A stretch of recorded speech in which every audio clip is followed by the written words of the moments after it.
రాకాలోకంకి స్వాగతం. ఈ కంటెంట్ మీకు నచ్చినట్టయితే లైక్ చేయండి, మీ బంధుమిత్రులకి షేర్ చేయండి. ఇప్పటి వరకు సబ్స్క్రైబ్ చేసుకోకపోతే సబ్స్క్రైబ్ బటన్ని నొక్కండి, అదేవిధంగా బెల్ ఐకాన్ని కూడా నొక్కండి. జై హింద్ మిత్రులారా. రాహుల్ గాంధీ బీహార్లో 13-14 రోజుల యాత్ర దాదాపు మొత్తం బీహార్ని చుట్టబెట్టేశారు. ముస్లిం మెజారిటీ ఏరియాలు అన్ని చోట్ల కూడా ఎక్కడెక్కడ ముస్లిం ఓట్లు ఎక్కువ ఉన్నాయి అక్కడ ఓటర్ల అధికారాలకు సంబంధించిన మతదాత అధికార యాత్రను ఆయన నిర్వహించారు. స్పందన ఎంత వచ్చింది ఏమిటి అన్నది పక్కన పెడితే మొత్తం బీహార్లో ఒక పర్యటన అయితే చేశారు. దాంతో ఆయన అలసిపోయారా? అలసిపోయినట్టున్నారేమోనని అనుమానం వస్తుంది. ఎందుకంటే ఆయన ప్రస్తుతము మలేషియాలో ఉన్నారు.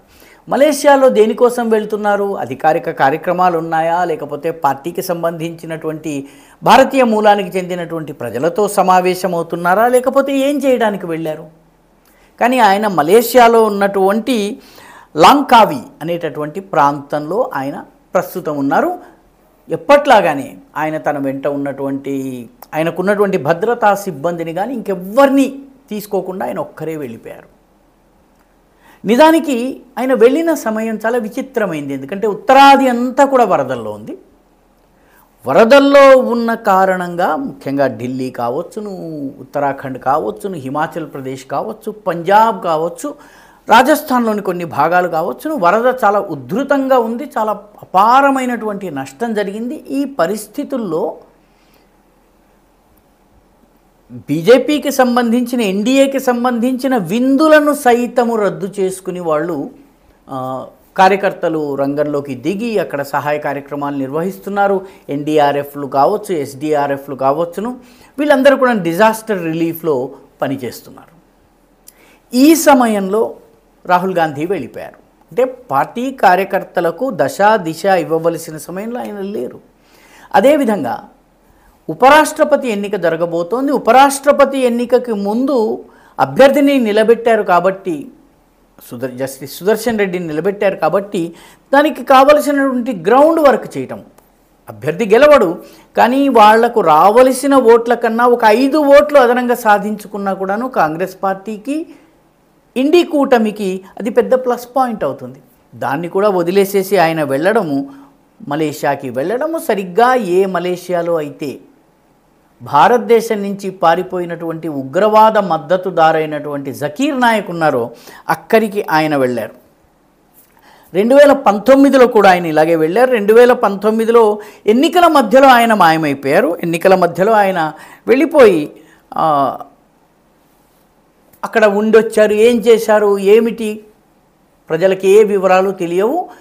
తెలుసుకునే అధికారం ప్రజలకు ఉంది, హక్కు కూడా ఉంది. ఎందుకంటే ఆయన విపక్ష నేత, ప్రజలు ఎన్నుకున్న నేత. ఆయన మూవ్మెంట్స్ ఖచ్చితంగా ప్రజలకు తెలియాల్సింది, ఎందుకంటే పబ్లిక్ పర్సనాలిటీ కాబట్టి. ఆ తర్వాత 2023లో ఆయన అమెరికాకి వెళ్ళారు. అమెరికాకి వెళ్ళినప్పుడు ఆయన సునీత విశ్వనాథ్ అనే వ్యక్తిని కలిశారు. ఆమె హిందూస్ ఫర్ హ్యూమన్ రైట్స్ అనేటటువంటి ఇస్లామిక్ సంస్థకి చెందినటువంటి నేత. జార్జ్ సొరోస్తో చాలా సన్నిహిత సంబంధాలు ఉన్నటువంటి వ్యక్తి. ఏప్రిల్ 2022లో కూడా ఆయన ఇలాగే సడన్గా ఒక 10 రోజుల పాటు ఎవరికీ కనపడకుండా వెళ్ళిపోయారు. ఎక్కడికి వెళ్ళారు ఏమిటి అన్నది ఎవరికీ తెలియదు. డిసెంబర్ 2021లో కూడా కాంగ్రెస్ పార్టీ 5 రాష్ట్రాల ఎన్నికల్లో ఓడిపోయింది. రాహుల్ గాంధీ ఇటలీలో యాత్రకు వెళ్ళారు. ఇటలీలో ఆయన వ్యక్తిగత కుటుంబపరమైనటువంటి యాత్ర. ఎందుకంటే ఆయన మూలాలు ఇటలీ కాబట్టి, ఆయన తల్లి ఇటాలియన్ మూలానికి చెందింది, బంధువులు ఇప్పటికీ ఇటలీలో ఉన్నారు కాబట్టి ఇటలీలో గడిపేందుకు ఆయన 10 రోజుల పాటు వెళ్ళిపోయారు. 5 రాష్ట్రాల్లో ఎన్నికలు జరుగుతున్నటువంటి సమయంలో. అదేవిధంగా దీనివల్ల పంజాబ్ వంటి ప్రాంతంలో జరగవలసిన అనేక ర్యాలీలు రద్దయ్యాయి కాంగ్రెస్ పార్టీకి. కాంగ్రెస్ ఓటమికి ఇది కూడా ఒక కారణం అని చెప్పి విశ్లేషకులు అంటూ ఉంటారు. 2021 సెప్టెంబర్లో అమరేందర్ సింగ్ రాజీనామా చేసి కాంగ్రెస్ పార్టీ నుంచి బయటకు వెళ్ళిపోయారు. ఆయన పంజాబ్లో ఆయన చాలా పెద్ద నాయకుడు. ఆ సమయంలో షిమ్లాలో ఆయన హాలిడేయింగ్ చేస్తున్నారు. దేశం వదిలి వెళ్ళలేదు, దేశంలోనే ఉన్నారు. కానీ ఇంత పెద్ద పరిణామం సంభవించినా కూడా దానిని పట్టించుకుని సరిదిద్దేటటువంటి ప్రయత్నం చేయలేదు. అమరేందర్ సింగ్ బయటకు రావడం వల్ల కాంగ్రెస్ పార్టీ దెబ్బతిన్నది. అలాగే డిసెంబర్ 2020లో ఆయన కాంగ్రెస్ పార్టీ యొక్క 136వ ప్రతిష్టాపన దినోత్సవం, వ్యవస్థాపక దినోత్సవం నాడు ఆయన ఇటలీకి వెళ్ళిపోయారు. ఇలాగ చూసినట్టయితే 2019 అక్టోబర్లో ఆయన 15 రోజుల పాటు హర్యానా, మహారాష్ట్ర ఎన్నికలకి ముందు ఇటలీకి వెళ్ళిపోయారు. ఈ రకంగా విదేశ యాత్రలు చేయటం, 2024 ఎన్నికల సమయంలో కూడా ఆయన హఠాత్తుగా ఉజ్బెకిస్తాన్కి వెళ్ళి అక్కడ కలుస్తున్నటువంటి వ్యక్తులు చాలా సందేహాస్పదమైనటువంటి వ్యక్తులు, రెజీమ్ చేంజ్ ఆపరేషన్ ఎక్స్పర్ట్స్ అయినటువంటి విక్టోరియా న్యూలాండ్ని కలిశారని చెప్పి వార్తలు వచ్చినాయి. కాబట్టి ఈ సమయంలో బీహార్ యాత్ర పూర్తయిపోగానే విహారయాత్ర ప్రారంభం చేయవలసినటువంటి అవసరం ఏముంది? ముఖ్యంగా ఉపరాష్ట్రపతి ఎన్నిక ఉంది, దాంట్లో ఇండి కూటమికి పెద్ద స్టేక్స్ ఉన్నాయి, ఒక గట్టి అభ్యర్థిని నిలబెట్టారు. రెండవది ఉత్తరాది అంతా కూడాను వరదలు ఉన్నాయి. ఇవన్నీ పక్కన పెట్టి ఈ యాత్రకు వెళ్ళడము, దేనికోసం వెళ్తున్నారు, ఎవరిని కలుస్తున్నారు, కార్యక్రమాలు ఏమిటి, ఇవి తెలుసుకునే హక్కు సగటు పౌరుడికి ఉంది. ఎందుకంటే ఈ సగటు పౌరుడి ఓట్ల ద్వారానే ఆయన ఈ దేశపు విపక్ష నేతగా ఎన్నికయ్యాడు. ఈ దేశపు విపక్ష నేత యొక్క మూవ్మెంట్స్ తెలుసుకునే హక్కు ఈ దేశపు ఓటర్లకి, ఓటర్లు కాకపోయినా పౌరులందరికీ కూడా ఉంటుంది. ఎందుకంటే దేశాన్ని పాలించవలసినటువంటి వాడు విపక్ష నేత అంటే ఒక షాడో ప్రైమ్ మినిస్టర్ వంటి వాడు.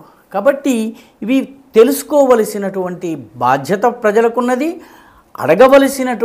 అడిగే హక్కు ఓటరుకు ఉంది, చెప్పవలసినటువంటి బాధ్యత ఇలా వెళుతున్న వారికి ఉంది. ఈ వీడియో మీకు నచ్చినట్టయితే లైక్ చేయండి, షేర్ చేయండి, ఈ ఛానల్కు సబ్స్క్రైబ్ చేయండి, మీ అభిప్రాయాన్ని కమెంట్ల రూపంలో తప్పనిసరిగా పంపించండి.